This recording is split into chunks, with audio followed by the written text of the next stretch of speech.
আপনারা যারা ঈদে মিলাদুন্নবী পালন করেন তাদের উদ্দেশ্যে কিছু কথা বলতে চাই। দেখেন ভাই, আগেই বলে রাখি, কথাগুলো সম্পূর্ণ মনোযোগ দিয়ে শুনবেন, তারপর আপনার বিবেক যেটা বলে সেটাই বললেন।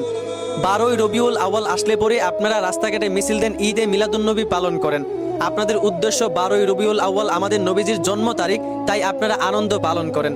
এখন আপনাদের কাছে আমার একটা প্রশ্ন, আমাদের রাসূল যেই তারিখ জন্মগ্রহণ করেছিলেন আবার সেই তারিখ তো মৃত্যুবরণও করেছিলেন, মানে 12ই রবিউল আউয়ালে আমাদের নবী পৃথিবীতে এসেছিলেন, আবার 12ই রবিউল আউয়ালে আমাদের প্রিয় নবী দুনিয়া থেকে বিদায় হয়েছিলেন। তো 12ই রবিউল আউয়াল আসলে পরে যদি আপনি নবীজির জন্মদিনের কথা ভেবে আনন্দ করতে পারেন, তো এই তারিখে তো আমাদের রাসূল পৃথিবী থেকে বিদায়ও হয়েছিলেন, এই কথা ভেবে কি আপনার কষ্ট লাগে না? জন্মদিনের কথা ভেবে আপনার আনন্দ হয়, অথচ উনি যে দুনিয়া থেকে এই তারিখে চলে গেছিলেন এইটা ভেবে কষ্ট লাগে না যে আমাদের প্রিয় কলিজার টুকরা রাসূল এই তারিখে দুনিয়া থেকে চলে গেছিলেন? আরে ভাই, আপনি যদি আপনার খুব প্রিয় একটা জিনিস আপনার কাছে পান, তাহলে আপনি যেইটুকু আনন্দ হবেন তার চাইতে বেশি কষ্ট পাবেন যদি সেই জিনিসটা আবার আপনার কাছ থেকে চলে যায়। তাহলে আপনারা এই তারিখে কষ্ট না পেয়ে আনন্দ করেন কেমনে? আপনারা কি সাহাবীদের চাইতে বেশি আশিকে রসুল হয়ে গেছেন? হযরত আবু বকর সিদ্দিক রাদিয়াল্লাহু আনহু রাসূলের এত বড় আশেক ছিলেন, রাসূল দুনিয়া থেকে চলে যাওয়ায় আবু বকর সিদ্দিক রাদিয়াল্লাহু আনহু এতটাই কষ্ট পেয়েছিলেন, উনি অসুস্থ হয়ে বিছানায় পড়ে গিয়েছিলেন। উনি এতটাই শোকাহত হয়েছিলেন, ধীরে ধীরে উনি শুকিয়ে গিয়েছিলেন। উনি যখন কথা বলতেন উনার কথার মধ্যে যেন কলিজা পোড়া গন্ধ বের হতো। উনি অসুস্থ অবস্থায় যেই বিছানায় শুয়েছিলেন সেই বিছানার উপরে একটি সামিয়ানা ছিল। উনার যখনই মনে পড়তো রাসূল আর দুনিয়াতে নাই, তখন উনি কষ্টে বলতেন, আহা আমার নবী নাই। এই যে উনি আহা বলতেন, একটা শ্বাস বের হতো। হাদিসে এসেছে এই শ্বাসটা গিয়ে উপরের সামিয়ানায় লাগতে লাগতে উপরের সামিয়ানায় একটি কালো দাগ পড়ে গেছিল। রাসূল বিদায় হওয়ার পর আবু বকর সিদ্দিক রাদিয়াল্লাহু আনহু 2 বছর 3 মাস 11 দিন বেঁচে ছিলেন। কোনোদিন রাস্তাঘাটে মিছিল দেননি, ঈদে মিলাদুন্নবী পালন করেননি, আনন্দ করেননি, বরং যখনই উনার রাসূলের কথা মনে পড়তো উনি কান্না করতেন। রাসূলের কলিজার টুকরা মেয়ে ফাতেমা রাদিয়াল্লাহু আনহা, রাসূলের মৃত্যুর পর উনি কষ্ট পেয়ে এতটাই অসুস্থ হয়ে পড়েছিলেন, 4 মাস বিছানা থেকে উঠতে পারেননি, শুধু রাসূলের কথা মনে পড়ে কান্না করেছিলেন। ইতিহাস ঘাটলেই দেখা যায় যারা আশেকে রসুল ছিল সাহাবীরা, তারা শুধু রসুলের কথা মনে করে কান্না করেছে। কেউ রাস্তাঘাটে মিছিল দেয়নি, ঈদে মিলাদুন্নবী পালন করেনি, আনন্দ করেনি।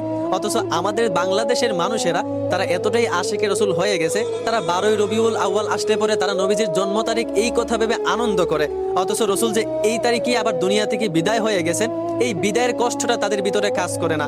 আচ্ছা ধরেন ভাই, আপনার একটা ছেলে জানুয়ারি মাসের 1 তারিখ শুক্রবারে জন্ম নিল, ছেলেটা আপনার কাছে খুব প্রিয়। তো পরের বছর যখন আবারও জানুয়ারি মাসের 1 তারিখ শুক্রবার আসবে, ওই তারিখ আপনার ছেলের জন্মদিন, আপনি অবশ্যই আনন্দ করবেন, জন্মদিন পালন করবেন। কিন্তু ধরেন আবারও যদি জানুয়ারি মাসের 1 তারিখ শুক্রবারে আপনার ছেলেটা দুনিয়া ছেড়ে চলে যায়, তার পরের বছর আবার যখন জানুয়ারি মাসের 1 তারিখ শুক্রবার আসবে, আপনি কি তখন ওই তারিখে আপনার ছেলের জন্মদিন পালন করবেন, নাকি আপনি শোকাহত হবেন? কারণ এই তারিখে যেমন আপনার ছেলে জন্ম হয়েছিল, আবার এই তারিখে তো আপনার প্রিয় ছেলেটা দুনিয়া ছেড়ে চলেও গেছিল, তো অবশ্যই আনন্দের চাইতে আপনার কষ্টটা বেশি লাগবে। তো আমাদের রাসূল তো ভাই 12ই রবিউল আউয়াল দুনিয়াতে এসেছিলেন, আবার এই তারিখে দুনিয়া থেকে বিদায়ও হয়ে গিয়েছিলেন। তো যদি জন্ম তারিখের কথা ভেবে আপনি আনন্দ করতে পারেন ভাই, তাহলে আমাদের কলিজার টুকরা রাসূল যে আবার এই তারিখে বিদায়ও হয়ে গিয়েছিলেন, এই কথাটাকে আপনার একবার মনে পড়ে না? আপনার কি একটু কষ্ট লাগে না ভাই? আনন্দ হওয়ার চাইতে তো কষ্টটা বেশি লাগার কথা। আপনি আনন্দ কেমনে করেন ভাই? আপনার তো কষ্ট লাগার কথা, আপনার তো কান্না করার কথা। ভাই দুরুদ পাঠ করেন, আনন্দ মিছিল দেওয়ার মানে কি ভাই? এখন অনেকেই বলতে পারে তুমি এসব বুঝবা না, তুমি কি কোনো আলেম, এত বড় বড় কথা যে বলতেছো? দেখেন ভাই, আমি কোনো আলেম না, কোনো মাদ্রাসার ছাত্র না, কেউ না, শুধু ছোটবেলা থেকে আলেম ওলামাদের বয়ান শুনে আসছি, তাই তাদের মুখ থেকেই শুনছি। আর তাদের মুখ থেকে শোনার পর আমার বিবেক যেইটা বলছে আমি সেটাই আপনাদেরকে বলছি। ভাই আনন্দ করাটা খুব সহজ, রাস্তাঘাটে মিছিল দেওয়া, জিলাপি খাওয়া খুব সহজ, কিন্তু যারা প্রকৃতপক্ষে রাসূলের আশেক তাদের পক্ষে এই মিছিল দেওয়া, জিলাপি খাওয়া, আনন্দ করা খুব কষ্টের বিষয়। কারণ এই তারিখে আমাদের রাসূল বিদায়ও হয়েছিলেন, এই কষ্টের ভিতরে আনন্দ করা কখনোই সম্ভব না। যাই হোক ভাই, যার যেটা ভালো লাগে আপনি সেটা করেন। আমি একজন সাধারণ মানুষ হিসাবে শুধু আপনাদেরকে বোঝানোর চেষ্টা করলাম। ছোটবেলা থেকে আলেম ওলামাদের বয়ান শুনে, সবার কথা শুনে যেইটুকু আমার বিবেকে ধরলো আমি সেটাই আপনাদেরকে বোঝানোর চেষ্টা করলাম। যাই হোক, আশা করি বুঝতে পারছেন। ধন্যবাদ।